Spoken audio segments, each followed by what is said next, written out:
Hello friends, welcome to Law and GK. So friends, on this channel we discuss the contents of law and previous year papers of judicial services and other legal exams. And friends, in today's video, we are going to discuss all the questions of Limitation Act which came in the exam paper of Himachal Pradesh Judicial Services from the year 2011 to 2023. And अगर आपको ये video अच्छी लगी हो तो जरूर like कीजिएगा, share कीजिएगा अपने फ्रेंड्स के साथ. And don't forget to subscribe the channel, and while subscribing don't forget to press the bell icon so that you can get the notification of our upcoming videos. And अगर आपको हमारे efforts अच्छे लगे हो तो in addition to like and subscribe, kindly give us a super thanks. Super thanks is a way to appreciate the content creator. आप जो है जो भी कंटेंट बनाता है उसको अप्रिशिएट करने के लिए कोई भी अमाउंट जो है डोनेट कर सकते हैं.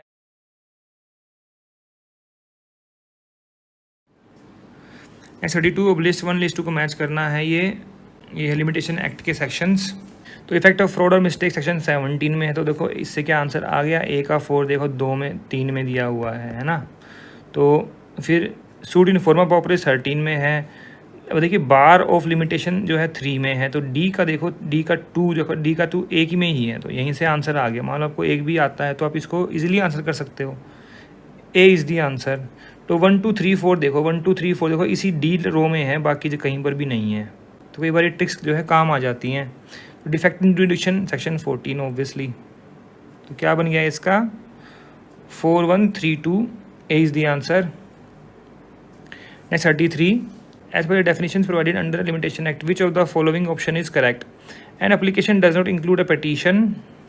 It includes. डेफिनेशन कहाँ दी गई है एप्लीकेशन की 2B में लिमिटेशन एक्ट. फिर इंक्लूड पिटीशन ये ठीक है. फिर सूट इंक्लूड्स एन अपील लिखा हुआ does not includes an appeal और एप्लीकेशन. तो ये दोनों भी गलत हो गए. तो इसमें बी इसका आंसर रहेगा. सूट की डेफिनेशन कहाँ पर है सेक्शन 2L में. Next 34. In case of continuing breach of a contract or in case of continuing tort, the Limitation Act provides as follows. A fresh period of limitation begins to run every time during which said breach or tort continues. बिल्कुल ठीक है. Compromise किया गया section 22 में. The test is not whether the right is a continuing right but whether the wrong is a continuing wrong. बिल्कुल ठीक है ये. फिर continuing breach is different from successive breaches. ये बिल्कुल ठीक है. तो all of the are correct. D is the answer. Next 35. Where a prescribed period of limitation for any appeal application is expiring on a holiday. तो such application or suit may be made on the day when the court reopens. बिल्कुल ठीक है. ए इसका answer रहेगा. Section कौन सा है. Section है ये 4 लिमिटेशन एक्ट. कितना इजी क्वेश्चन है, रिपीट क्वेश्चन है. Next 36. What would be the effect of acknowledgement of debt in writing by the defendant after the prescribed day of limitation. देखिए जो before the period of limitation जो है वो अगर आप एक्नॉलेज कर रहे हैं तो वो स्टार्ट कर देगा fresh period of limitation as per section 18 of limitation act. तो क्या होगा. Such acknowledgement shall have no effect on limitation. ये बिल्कुल ठीक है. C is the answer. But अगर वो प्रॉमिस करता है एक्नॉलेज कर देता है बाद में तो it will be a separate promise and it will be treated as a separate contract between the parties as per section 25 exception 3 of contract act. Next 37. Choose the correct option. The law of limitation is only substantive in nature. No, ये procedural है. फिर limitation bars the remedy. ये बिल्कुल ठीक है. Extinguishes the right. No, not always. Except section 27. Bars the extrajudicial remedy. ये नहीं है. तो आंसर क्या रहेगा इसमें. B is the answer. Any other application for which no limitation is provided elsewhere, the period of limitation will be 3 years. D is the answer. और ये कहाँ प्रोवाइड किया गया है. देखिए ये मेंशन किया गया है article 137 of schedule of limitation act में. अगर यहाँ लिखा होता सूट तो वो होता आर्टिकल 113 सूट के लिए. Next 39. The period of limitation for filing an application for review of a judgement by a court other than supreme court is 30 days. C is the answer. बहुत ही कॉमन क्वेश्चन है ये, repeated question है. और ये mention किया गया है article 124 of schedule of limitation act में. बताओ रिपीट क्वेश्चन है या नहीं है. नेक्स्ट 40. असर्शन है section 5 limitation act empowers the court to admit a suit after the prescribed period if the plaintiff satisfy the court that he had sufficient cause for not instituting a suit. ये बिल्कुल गलत है. कैसे. Section 5 is only for appeal and application. Suits के लिए नहीं है. Suit के लिए अगर करना है आपने तो अप्लीकेशन लगती है section 3 of limitation act read with order 7 rule 6 of CPC। फिर रीज़न इवन एन अपील में be admitted after the prescribe period if appellate shows, ये बिल्कुल ठीक है, ये आता है सेक्शन 5 में। तो A is false, R is true, B is the answer. Next 41, read the following statement with regard to computing period of limitation for an appeal or application. Statement 1 है the day from which such period is to be reckoned shall be excluded, ये बिल्कुल ठीक है, section 12 में mention किया गया है ये। फिर स्टेटमेंट 2 है the day on which judgment was pronounced and the time requisite for obtaining copy of decree shall be excluded, ये भी ठीक है। तो दोनों स्टेटमेंट करेक्ट है, both are correct, C is the answer.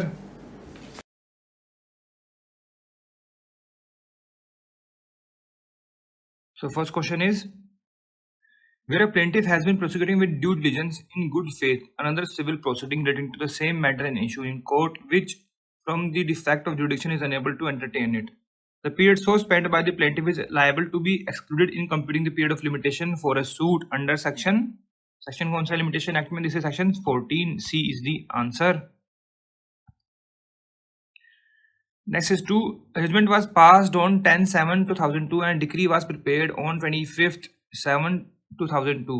An application for certified copy was made on 11/7, means before the preparation of decree, and the certified copy was ready on 1/8/2002, and a delivery of copy was taken on 5th August 2002. Under section 12, the period of limitation to be excluded is from 11/7/2002 to 1/8/2002. A is the answer. Section कौन सा लगेगा? Section 12 है ये। Next 43. Before the Limitation Act of 1963, the Limitation Act being followed by Indian courts and tribunals was Limitation Act of 1908. C is the answer. Next 44. Period spent in prosecuting the case before consumer forum can be excluded अगर good faith में किया था तो C is the answer. वहाँ लिखा ना any court और tribunal, तो सेक्शन 14 है limitation act. Next 45. Under section 3 of limitation act, the court is required to consider the following: the question of limitation only when objection limitation no when the defendant does not confess the judgment, only when the defendant does not admit his liability, suo motu even when the defendant has not taken the any objection. D इसका answer है, तो mandatory है court के लिए करना। Next 46. In order to attract section 4 limitation act, the court should be closed for whole day या फिर normal working hours, तो B is the answer, ये सेक्शन 4 में लिखा हुआ है। Next 47. Period of limitation for a suit by a Hindu governed by Mitakshara law to set aside his father's alienation of ancestral property is 12 years from the date of alienee takes possession of the property, तो A है। और देखिए इसमें क्या है ना, C में भी बिल्कुल सेम टू सेम लिखा है, तो A लगाओ या C लगाओ, दोनों ही ठीक है। और ये कहाँ मेंशन किया गया है? It is article 109 of schedule of limitation act. Next 48. Section 22 of Limitation Act refers to which of the following cases? Continuous breach of contract, वहाँ लिखा continuous breach and torts, तो A इसका आंसर रहेगा। Next 49. The period of limitation of filing a suit to recover possession of movable or immovable property comprised in religious charitable endowment transfer for a valuable consideration under Article 96 of the schedule is, देखिए यहाँ schedule बता दिया है इधर, that is 12 years. B is the answer.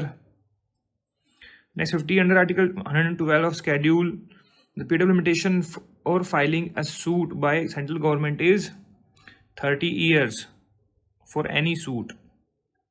C is the answer. So question number 1 is with reference to Limitation Act, match करना है अब extension of period in certain cases, that is section 5, fraud mistake 17, acknowledgement writing 18, bar to limitation 3, तो क्या बन गया? 2, 3, 4, 1, तो A is the answer. Next is 2. Statement 1 है acquisition of easement by prescription has been provided under section 25 of Limitation Act, which provides for use of light and air or and for any building without interruption and for 20 years. Yes, ये बिल्कुल ठीक है।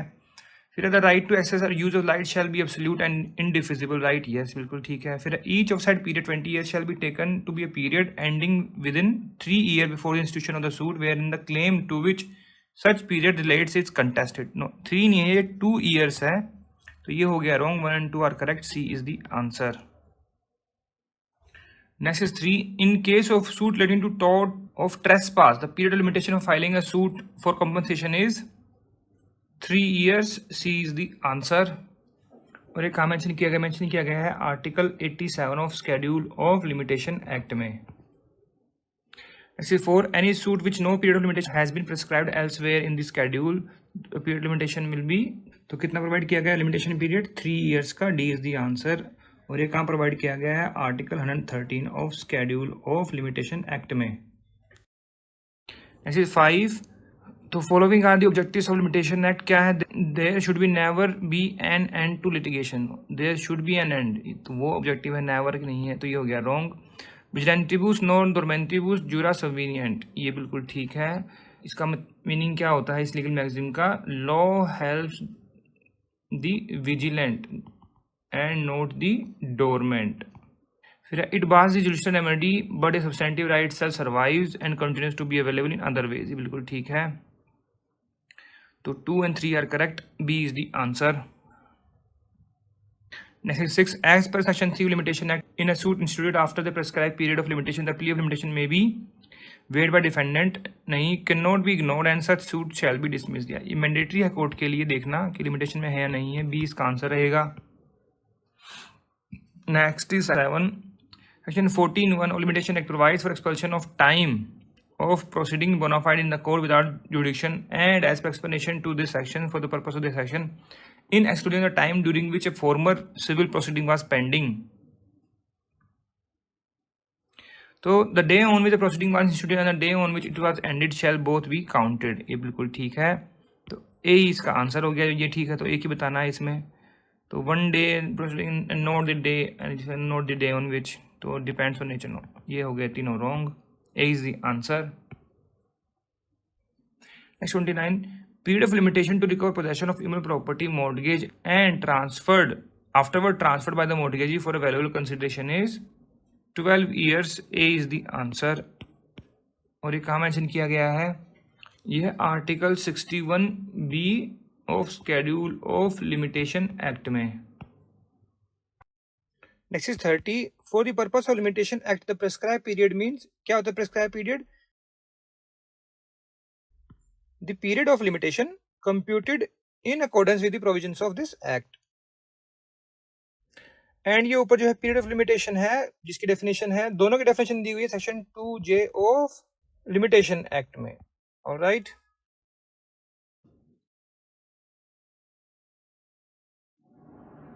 फिर से match करना है sections को। ये आ गया लिमिटेशन एक्ट के सेक्शंस हैं। सूट इन फॉर्मा पॉपरिस सेक्शन कौन सा है? ये सेक्शन है 13। Proceeding stayed by injunction section 15 है। डिफेक्ट इन ज्यूरिसडिक्शन 14 है। इफेक्ट ऑफ फ्रॉड 17 है। तो क्या बन गया इसका? तो देखिए ए का जो 1 है 2 में है, तो ये हो गए रॉन्ग। एंड डी का 4 देखिए ये भी यहाँ पर है, तो बट इधर उधर है बाद में, तो बी इसका आंसर रहेगा। 3, बी का 3 एंड सी का 2। Next 32. What is the limitation period in a suit by a landlord to recover possession from a tenant after the date of tenancy is determined? That is 12 years. D is the answer। और ये कहाँ mention किया गया है? ये mention किया गया article 67 of schedule of limitation act में। Next 33. The limitation period in a suit by surety against co-surety when the surety has paid anything in excess of his own share, कितना है? 3 years। B is the answer. और ये कहाँ mention किया गया है? ये मेंशन किया गया है article 43 of schedule of limitation act में। Next 34. Delay in filing a suit can not be condone या फिर कैन बी कंडोन्ड। तो देखिए in limitation act it can not be condone, however it can be condoned as per order 7 rule 6 of CPC, है ना।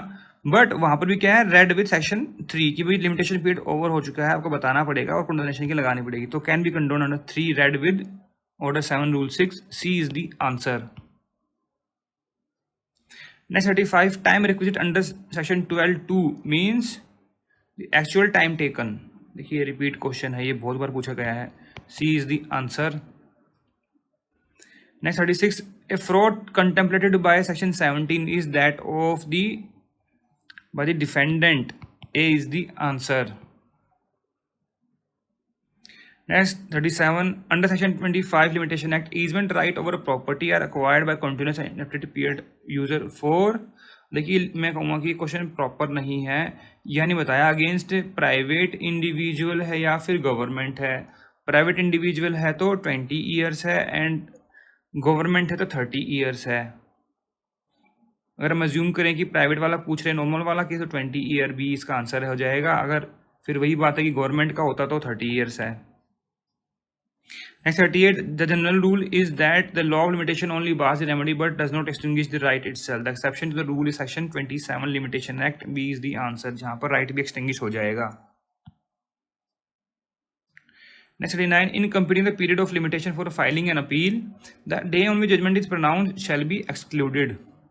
And जो आपने time लिया है and time requisite for the obtaining copy of decree shall be also excluded. जो time requisite मतलब जो court ने टाइम लिया बनाने के लिए, एक्चुअल टाइम टेकन देखा था ना ऊपर क्वेश्चन, तो सी इसका आंसर हो जाएगा. सेक्शन कौन सा है ये? 12. Next 40, under section 19 limitation act the part payment of debt extends the period of limitation from the date of part payment itself. D is the answer.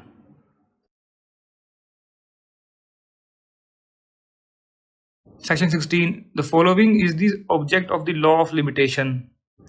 There should be end to litigation. Yes. Virantibus non dormantibus jura subvenient. Yes, बिल्कुल ठीक है. इसका meaning क्या होता है? Law helps the vigilant and not the dormant. जो सोता है उसके लिए कोई हेल्प नहीं है. और इसकी भी लीगल मैक्सिमम कौन सी? इंटरेस्ट रिपब्लिका उत सित फिनिस लिथियम. बोथ हो गए. सी इज द आंसर. ये भी एक रिपीट क्वेश्चन है. Next 21, where once time has begun to run, no subsequent liability or inability to institute a suit or make application stops it. कौन सा सेक्शन है? Section है ये 9. A is the answer limitation act में. Next 22, the period of limitation for suit relating to contract is 3 years. का mention किया गया है ये मेंशन किया गया है Schedule of Limitation Act Division 1 and Part 2. Next 23, in completing the period of limitation for any suit, appeal or application, the day from which such period is to be reckoned shall be excluded. B is the answer. का mention किया गया section 12 में of Limitation Act. Next 24, the period of limitation for suits relating to immovable property for foreclosure by a mortgagee is 30 years. B is the answer. और ये कहाँ mention किया गया है?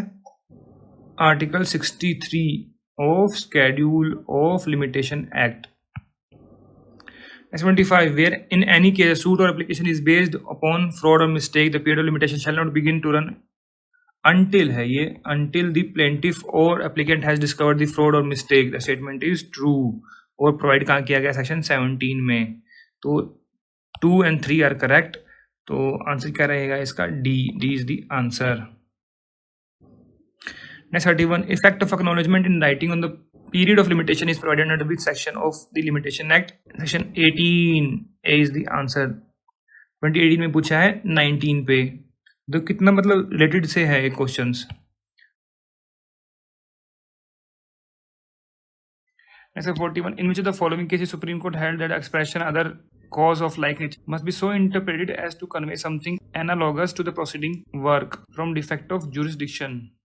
तो केस था Zafar Khan versus board of revenue. A is the answer. यानी क्या तो पेपर बनाया हुआ इन्होंने ये. और ये किससे रिलेटेड है? ये सेक्शन 14 लिमिटेशन एक्ट से. Next 42, in which case supreme court held that no limitation is prescribed for the purpose of filing a writ petition against any executive action. ये है Vijay Raje Scindia versus state of UP 1996. B is the answer. Next 43, a suit for recovery of dower is made by the Muslim wife against her husband is attracted by the provision of Limitation Act. उसके लिए provision तो नहीं है कहीं पर भी. D is the answer. कोई limitation period नहीं है उसके लिए.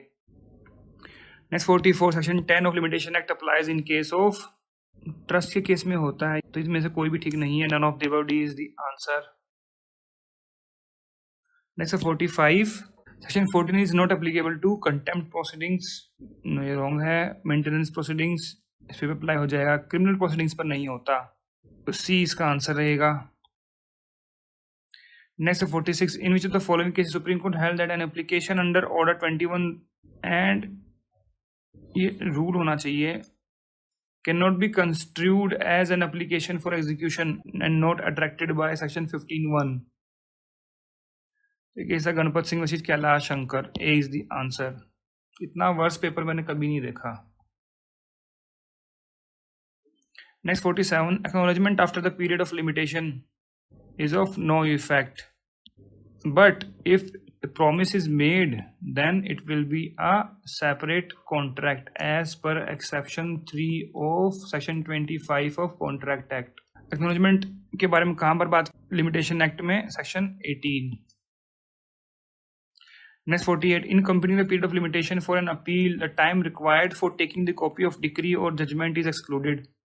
If an application has been made, even if the application has not made करेंगे तभी तो एक्सक्लूड करेंगे, तो ए इसका आंसर रहेगा। सेक्शन कौन सा है? 12 का 2। Next 49, a suit by a ward who has obtained majority to set aside a transfer of property by his guardian must be brought from a date when the ward attained the majority under limitation act within 3 years। D is the answer। Section कौन सा लगेगा इस पर? ये section 8 लगेगा, limitation act, and ये article 60 of schedule of limitation act. Next 50, a mortgage deed was executed 8 March 1947 and a suit for redemption was filed in year 1976 and the suit was held to be within limitation period. 30 years का होता है ना, अभी filed in the year लिखा हुआ, month date कुछ लिखा नहीं, बट 30 ईयर जो है वो फिर भी 77 में होते फिनिश, तो विद इन लिमिटेशन है। B is the answer. Next 31, a suit for recovery of money is filed after 4 years, the court can condone the delay under section under limitation act. No, they can not condone delay under limitation act. D, none of the above. D is the answer. Next 32, in completing the period of limitation for an appeal, the time required for taking a copy of decree or judgment is excluded if an application has been made। yes, ditto question, ये देखिए second वाला था paper, तो उसमें ditto question पूछा हुआ था। Application जब मेड करेंगे तभी तो उसका बेनिफिट मिलेगा। सेक्शन कौन सा है? 12(2) of limitation act. A is the answer. Next 33, the period of limitation for review of judgement is 30 days। C is the answer. और ये कहाँ मेंशन किया गया है? ये मेंशन किया गया article 124 of schedule of limitation act में। Next 34, the provision of section 3 of limitation act are mandatory. A is the answer. Next 35, section 6 of limitation act can be availed by the plaintiffs. A is the answer. Next 36, ground for condonation of delay क्या हो सकता है? Poverty, sickness या फिर illiteracy. All of the above. D is the answer. 37, a party who prays for condonation of delay under section 5 of limitation act has to establish that he was vigilant। yes, no negligence on his part। yes, no lack of bona fide on his part। yes, all of the above। D is the answer। 38, where a person is affected by 2 legal disabilities or where one legal disability followed by another without leaving the gap, then a suit application may be filed after both disability ceased. C is the answer. Section 6 में ही mention किया गया है ये limitation act में। Next 39, if a pronote is executed on 5th June 1945, the last day for filing the suit will be 5th June 1948। कैसे? The day on which it is executed is excluded। ठीक है, तो start कब से हुआ? फिर ये 6 जून से स्टार्ट हुआ, और फिर 3 years कब तक हुए प्रोनोट के? 5th June 1948 तक। A is the answer. And section 12(1) mentions this thing। Next 40, section 13 of limitation act applies in case of a pauper. Pauper मतलब इंडिजेंट पर्सन।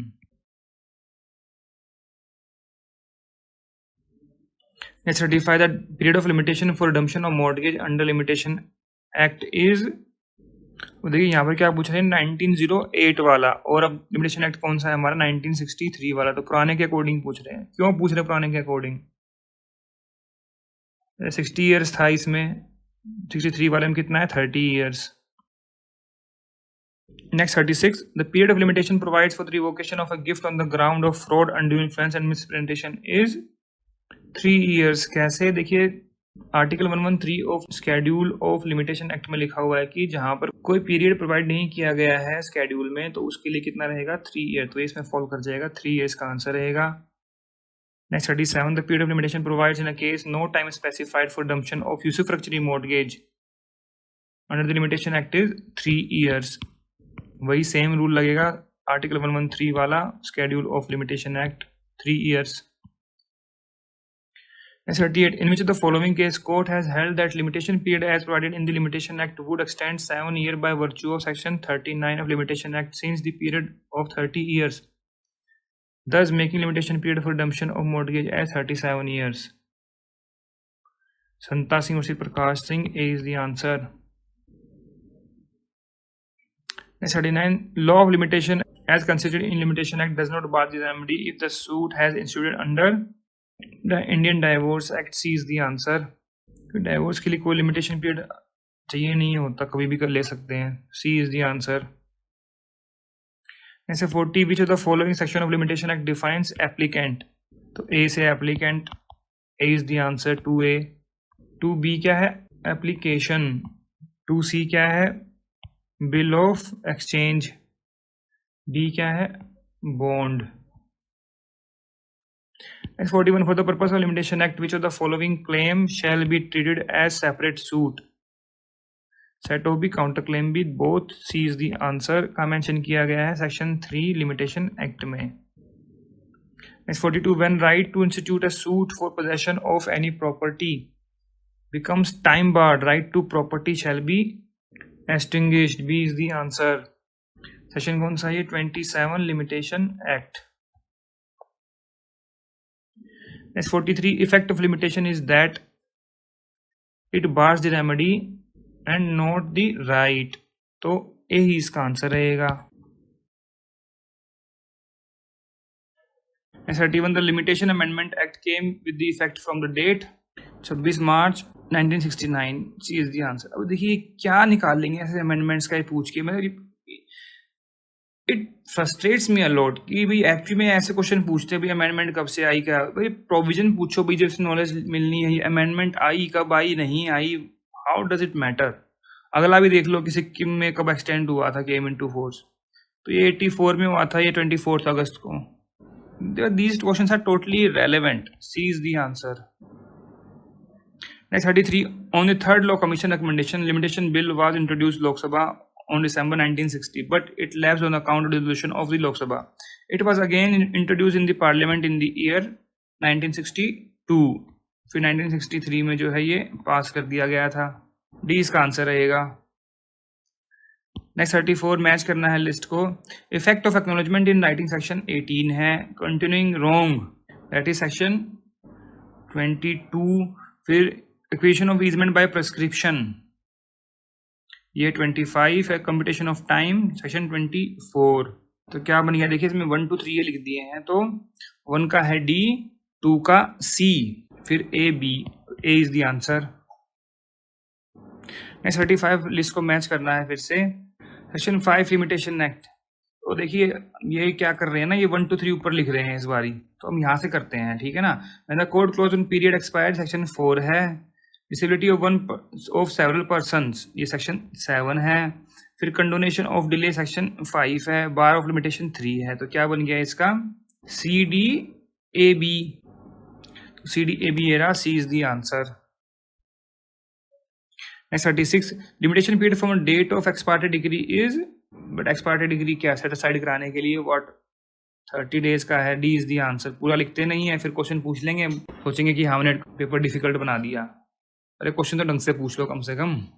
और एक काम मेंशन किया गया, ये मेंशन किया गया है article 123 of schedule of limitation act में. नेक्स्ट 137 मैच करना है फिर से. बताने केसेस हैं और ये सेक्शंस के प्रोविजंस हैं, तो कौन सा केस कौन से प्रोविजन पर है ये मैच करना है. देखो मेरे को इसमें एक तिलक राम वर्सेस नथु, ये किस पर? एक्नॉलेजमेंट पर. तो 3 का देखो बी है, तो 3 का बी देखो ये रहा, और एक में ही है. देखो यहीं से आंसर आ गया मेरा. तो है ना।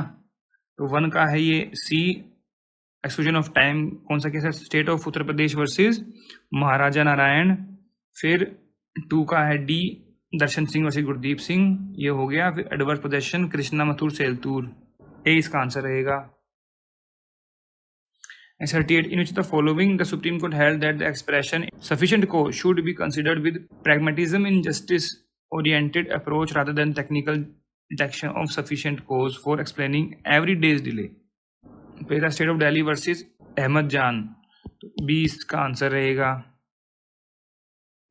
Next 39, where judgment debtor has by fraud force prevented the execution of a decree or order within a period of limitation on the application of judgment debtor made after the expiry of the said period, the court may extend its time for execution of decree provided such application is made within 1 year from date of discovery of fraud। का mention किया गया है section 17(2) of limitation act. देखो अभी option ही गलत है और ये 1 यहाँ पर गलत लगा दिया है। ये टीपी एक्ट देखो, टीपी एक्ट तो ट्रांसफर प्रॉपर्टी एक्ट हो गया, लेकिन क्वेश्चन पूछ रहे हैं ये लिमिटेशन एक्ट का, क्वेश्चन ही गलत है। ऐसे फ्रॉड के बारे में कहाँ बात की गई लिमिटेशन एक्ट में, सेक्शन 17 में, और सब सेक्शन 2 में लिखा हुआ, जो ऊपर लिखा हुआ है। ये आंसर वैसे इसका ए होना चाहिए, बट ये ऑप्शंस गलत बना दिए।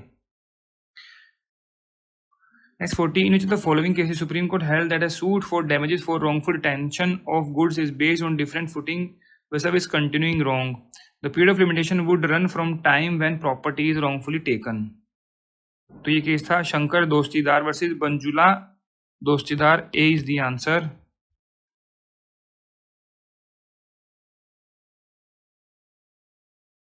नेक्स्ट 41 अदर्शन है, where any special or local law prescribes for any suit or appeal application for a period of limitation different from period prescribed by the schedule, the provision of section 3 shall apply as if such the period prescribed by the schedule.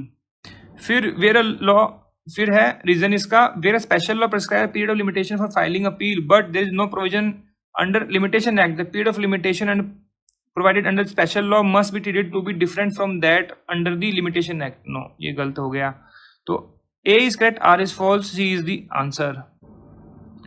Next 42, section 5 of limitation act empowers the court to admit a suit after prescribing period if plaintiff satisfy the court that he had sufficient cause for not instituting the suit। no, ये suit के लिए नहीं है, ये appeal और application के लिए है, तो A हो गया false। फिर है even an appeal may be admitted after prescribed period if the appellant shows sufficient cause for not preferring an appeal within the prescribed period। ये बिल्कुल ठीक है, तो A is false, R is true, D is the answer। Next 43, for the purpose of limitation act which of the following claims shall be treated as separate suit, set off and counter claim दोनों होंगे, C is the answer का mention किया गया section 3 limitation act में। Next 44, the period of limitation for filing cross objection would start from the date appearance of the counsel, A is the answer। Next 45, the maxim lex non cogit ad impossibilia does not prevail against express provision of section 3, ये बिल्कुल ठीक है। फिर principle of equity can not prevail against statutory law, क्या इसकी explanation हो गई? ये ऐसी एक्सप्लेनेशन हो गई, तो ए इसका आंसर रहेगा। रीजन बता दिया ना इसका, ये क्यों है ऐसा। Next 46, in which of the following case the court held that limitation act bars the remedy but does not destroy the right। बहुत सारे केसेस में बोला गया है ये, तो इन सारे केसेस में ही बोला गया है, तो डी इसका आंसर रहेगा, all of the above. Next 47, in which of the following case Supreme Court has held that law of limitation may harshly affect a particular party but it has to apply with all of its rigors when the statute so prescribes and the court have no power to extend the period of limitation on equitable ground. तो ये case कौन सा था? ये P K Ramachandran versus state of Kerala, A is the answer. Next 48, provisions contained in section 16 are not applicable to 16 किसका? Limitation act की बात कर रहे हैं ये। Suit to enforce rights of preemption या फिर suit for the possession of immovable property or of a hereditary office, दोनों के लिए C is the answer. Next 49, expiry of period of limitation extinguish the debt, no, renders the debt unenforceable, yes, extinguish the debt and renders the no, unenforceable हो जाएगा but extinguish नहीं होगा, B इसका answer है। Next 50, every suit instituted and appeal preferred application made after the prescribed period shall be dismissed, if limitation has been set up as a defence, या फिर no need for set up as a defence also limitation has not been set up as a defence. C इसका answer रहेगा। Section 3 is mandatory.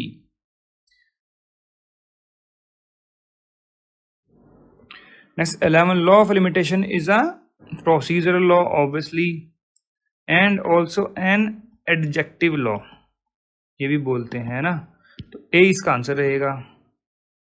This is 12, provision of section 3 limitation act are mandatory, C is the answer. Next 13, the law of limitation are a mean of ensuring private justice, suppressing fraud and perjury, quickening diligence and preventing oppression। बिल्कुल ठीक है। ये कौन से case में बोला गया था? ये बोला गया था मोतीचंद वर्सेस मुंशी में। ए इसका आंसर रहेगा। Next 14, provision for suit etc. for which the prescribed period is shorter than the period prescribed by the Indian Limitation Act is contained in section 30। C is the answer। Next 15, the general rule is that the law of limitation only bars the remedy but does not extinguish the right itself। The exception to the rule is section 27। Property case में right भी extinguish हो जाता है ना, adverse possession के case में। B इसका answer रहेगा। Next 16, a suit to redeem or recover possession of immovable property mortgage can be brought by mortgager within a period of 30 years। A is the answer। कहाँ mention किया गया है? ये mention किया गया है article 61 of schedule of limitation act में। Next 17, if a suit is based on multiple cause of action the period of limitation will begin to run from the date when the right to sue first accrues. A is the answer. Next 18, list 1 list 2 match करना है। अब ये suit in फॉर्मा पॉपरेस, ये कौन सा है? Section 13 है। स्टेड बाय एन इंजंक्शन 15 है। डिफेक्ट इन जुडिक्शन 14 है। इफेक्ट ऑफ फ्रॉड 17 है। तो क्या बन गया इसका? 1324। तो 1324 B is the answer. Next 19, an application for setting aside an arbitration award has to be filed within 30 days from the date of service of notice of the filing of award. A is the answer. और ये कहाँ mention किया गया है? Mention किया गया है article 119 of schedule of limitation act में। Next 20, in which of the following cases the nature, scope and object of acknowledgement within the meaning of section 18 was relevant before the apex court. तो कौन सा case था ये? इस सब सभी cases में डिस्कस हुआ था, तो डी इसका आंसर रहेगा।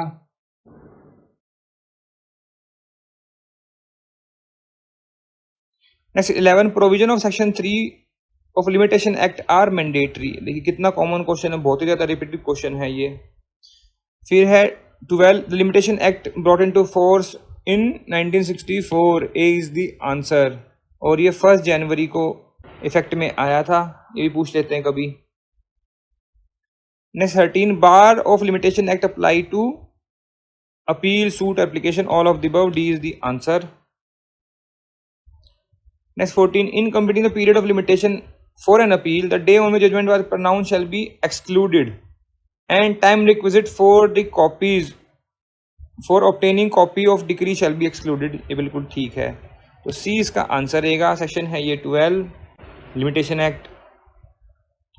Next 15, delay in filing the suit, क्या वो कंडोन हो सकता है? वो कंडोन हो सकता है कि condone under order 7 rule 6 CPC। तो ये एप्लीकेशन जो लगती है ना section 3 limitation act read with order 7 rule 3, ये एप्लीकेशन लगती है। तो सी इसका आंसर रहेगा। सेक्शन 5 किसके लिए है? ये अपील्स एंड एप्लीकेशन के लिए है सिर्फ। Next 16, fraud contemplated by the section 17 limitation act is that of the defendant. Obviously B is the answer. ये रिपीटेड क्वेश्चन है, बहुत ही कॉमन क्वेश्चन है। Next 17, period during which proceeding stand stayed by an injunction or order is excluded। तो section 15 में mention किया गया है, बी इसका आंसर रहेगा। Next 18, under section 25 limitation act the easement rights over the property belonging to the court are acquired by continuous and uninterrupted user। देखिए property किसकी है? कोर्ट की है। और अनइंटरप्शन कब तक होना चाहिए? 30 ईयर, मतलब गवर्नमेंट के अगेंस्ट 30 ईयर, अगर प्राइवेट पर्सन है 20 ईयर। राइट बाय प्रिस्क्रिप्शन है ना ये। तो सी इसका आंसर रहेगा।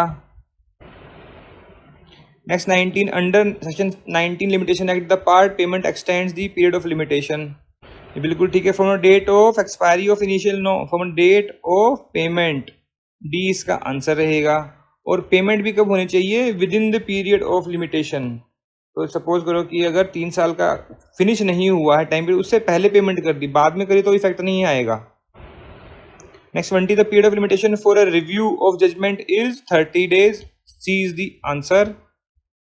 और ये कहाँ मेंशन किया गया है? ये है article 124 of schedule of limitation act में. तो फ्रेंड्स, ये थे all the questions of limitation act which came in the exam paper of Himachal Pradesh judicial services from the year 2011 to 2023. अगर आपको इसमें कोई कमी लगी हो, कोई सजेशन हो, कोई एडवाइस हो, कोई कमेंट्स हो, तो आप जो है कमेंट सेक्शन में जाकर भी लिख सकते हैं. We always appreciate your comments. And अगर आपको ये वीडियो अच्छी लगी और एफर्ट्स हमारे अच्छे लगे हो तो उसको जरूर लाइक कीजिएगा, शेयर कीजिएगा अपने फ्रेंड्स के साथ, so that they can come to know about our channel and वो भी बेनिफिट ले सकें. एंड अगर आपको हमारे एफर्ट्स अच्छे लगे हो तो in addition to like and subscribe, kindly give us a super thanks. Super thanks is a way to appreciate the content creator. आप जो है जो भी कंटेंट बनाता है उसको अप्रिशिएट करने के लिए कोई भी अमाउंट जो है डोनेट कर सकते हैं. तो kindly give us a super thanks. So friends, thanks very much for watching this video. Thank you.